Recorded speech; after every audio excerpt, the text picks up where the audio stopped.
Hello friends, उम्मीद है सब खैरियत से होंगे। आज मैं आप लोगों की तवज्जो एक बहुत अहम टॉपिक की तरफ लेके जाना चाह रहा था, क्योंकि आजकल सीजन एलर्जीज बहुत ज़्यादा हैं और बहुत से लोग जो हैं वो सांस की बीमारी में मुब्तला होते हैं। तो ऐसे जो पेशेंट्स होते हैं, जब वो डॉक्टर्स के पास जाते हैं तो डॉक्टर्स के पास भी इतना टाइम नहीं होता कि उनको प्रॉपर गाइड कर सकें। और फार्मेसीज़ और मेडिकल स्टोर्स पे आपको फार्मेसीज़ की बजाय अनपढ़ और मैट्रिक फेल लोग मिलते हैं, जो कि ओबियसली पेशेंट को सही तरह से गाइड नहीं कर पाते।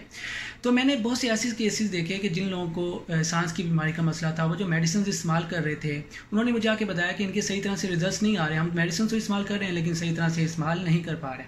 तो जब मैंने वो मेडिसिन देखी तो वो मेडिसिन कुछ ऐसी थी जिनको उन्होंने स्वेलो नहीं करना था। मतलब ये कि उन्होंने पानी के साथ इस्तेमाल नहीं करना होता है, बल्कि उनके लिए एक स्पेसिफिक डिवाइस आती है जिनके अंदर उन्होंने उन कैप्सूल्स को डाल के उनको जो है ना वो मेडिसिन को इनहेल करना होता है।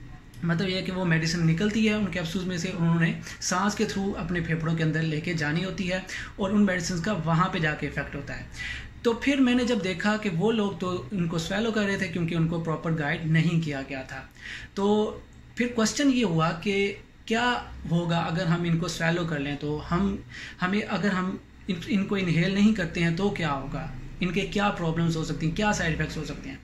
तो उन लोगों को मैं ये गाइड करना चाह रहा हूँ कि देखें, इन मेडिसिन को डिज़ाइन इस तरह से किया जाता है कि इन्होंने आपके फेफड़ों में जाके अपना इफेक्ट शो करना होता है। हाँ, कुछ इनकी सिस्टेमिक अब्जॉर्प्शन भी होती है, लेकिन ओबियसली वो भी एयर सैक के अंदर ही जाके होती है, वो आपके स्टमक में नहीं होती। अगर आप इन मेडिसिन को स्वेलो करते हैं या आप अपने स्टमक में लेके जाते हैं, तो एक तो इनका वो जो इंटेंडेड इफेक्ट है जो कि इन्होंने आपके फेफड़ों में जाके शो करना होता है वो नहीं आएगा। और दूसरा ये कि इनके अंदर जो पाउडर होता है वो ओबियसली सही तरह से एब्जॉर्ब नहीं हो पाता, डिज़ोल्व नहीं हो पाता आपके स्टमक के अंदर जाके। तो उसकी वजह से डिफरेंट साइड इफ़ेक्ट्स भी आते हैं, जिनमें आपका अल्सर वगैरह के प्रॉब्लम्स शामिल हो सकती हैं, स्टमक पेन हो सकती है। और दूसरा ये कि इनका जो आपका जो रिजल्ट्स होंगे वो भी नहीं आएंगे।